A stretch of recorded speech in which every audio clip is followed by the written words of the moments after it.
Rapunzel. There were once a man and a woman who had long in vain wished for a child. At length the woman hoped that God was about to grant her desire. These people had a little window at the back of their house from which a splendid garden could be seen, which was full of the most beautiful flowers and herbs. It was, however, surrounded by a high wall, and no one dared to go into it because it belonged to an enchantress, who had great power and was dreaded by all the world. One day the woman was standing by this window and looking down into the garden when she saw a bed which was planted with the most beautiful rampion, and it looked so fresh and green that she longed for it. She quite pined away and began to look pale and miserable. Then her husband was alarmed and asked, "What ails you, dear wife?"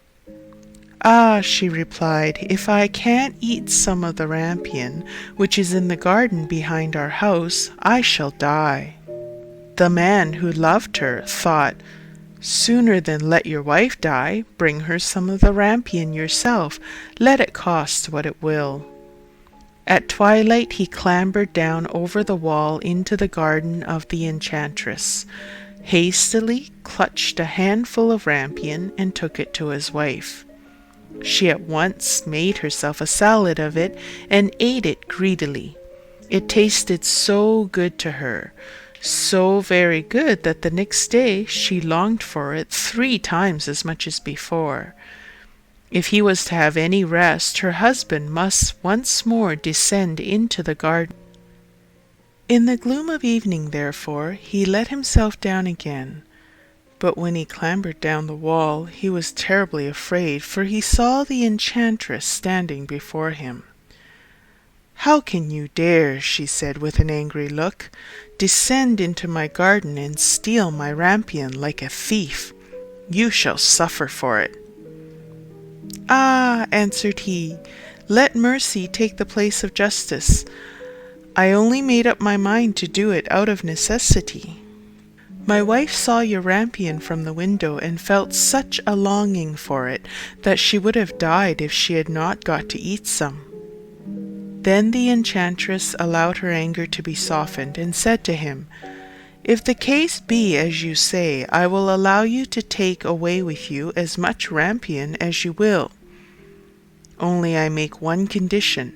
You must give me the child which your wife will bring into the world.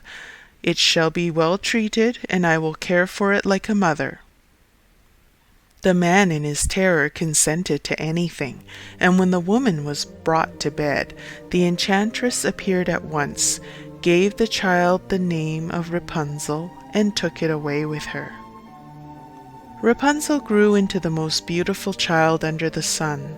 When she was 12 years old, the enchantress shut her into a tower which lay in a forest, and had neither stairs nor door, but quite at the top was a little window. When the enchantress wanted to go in, she placed herself beneath it and cried, "Rapunzel, Rapunzel, let down your hair to me." Rapunzel had magnificent long hair, fine as spun gold, and when she heard the voice of the enchantress, she unfastened her braided tresses, wound them round one of the hooks of the window above, and then the hair fell 20 ells down, and the enchantress climbed up by it. After a year or 2, it came to pass that the king's son rode through the forest and passed by the tower. Then he heard a song which was so charming that he stood still and listened. This was Rapunzel, who in her solitude passed her time in letting her sweet voice resound. The king's son wanted to climb up to her, and looked for the door of the tower, but none was to be found. He rode home, but the singing had so deeply touched his heart that every day he went out into the forest and listened to it. Once, when he was thus standing behind a tree, he saw that an enchantress came there, and he heard how she cried, "Rapunzel, Rapunzel, let down your hair to me." Then Rapunzel let down the braids of her hair, and the enchantress climbed up to her. "If that is the ladder by which one mounts, I too will try my fortune," said he. And the next day, when he began to grow dark, he went to the tower and cried, "Rapunzel, Rapunzel, let down your hair to me." Immediately the hair fell down, and the king's son climbed up. At first Rapunzel was terribly frightened when a man, such as her eyes had never yet beheld, came to her. But the king's son began to talk to her like a friend, and told her that his heart had been so stirred that it had let him have no rest, and he had been forced to see her. Then Rapunzel lost her fear, and when he asked her if she would take him for her husband, and she saw that he was young and handsome, she thought, "He will love me more than the old Dame Gothel does." And she said yes, and laid her hand in his. She said, "I will willingly go away with you, but I do not know how to get down. Bring with you a sign of silk every time you come, and I will weave a ladder with it, and when that is ready, I will descend, and you will take me on your horse."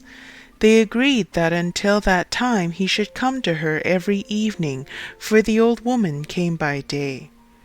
The enchantress remarked nothing of this until once Rapunzel said to her, "Tell me, Dame Gothel, how it happens that you are so much heavier for me to draw up than the young king's son. He is with me in a moment." "Ah, you wicked child!" cried the enchantress.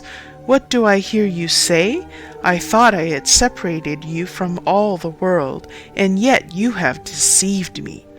In her anger she clutched Rapunzel's beautiful tresses, wrapped them twice around her left hand, seized a pair of scissors with the right, and snip-snap they were cut off, and the lovely braids laid on the ground. And she was so pitiless that she took poor Rapunzel into a desert, where she had to live in great grief and misery. On the same day that she cast out Rapunzel, however, the enchantress fastened the braids of hair which she had cut off to the hook of the window, and when the king's son came and cried, "Rapunzel, Rapunzel, let down your hair to me," she let the hair down.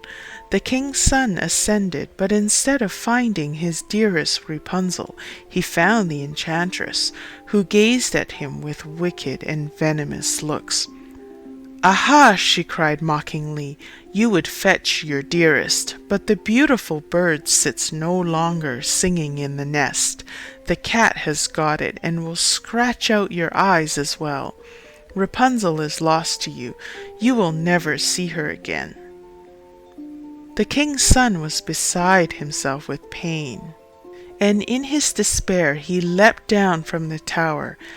He escaped with his life, but the thorns into which he fell pierced his eyes. Then he wandered quite blind about the forest, ate nothing but roots and berries, and did not but lament and weep over the loss of his dearest wife. Thus he roamed about in misery for some years, and at length came to the desert where Rapunzel, with the twins in which she had given birth, a boy and a girl, lived in wretchedness. He heard a voice, and it seemed so familiar to him that he went towards it, and when he approached, Rapunzel knew him and fell on his neck and wept. 2 of her tears wetted his eyes, and they grew clear again, and he could see with them as before. He led her to his kingdom, where he was joyfully received, and they lived for a long time afterwards, happily and contented.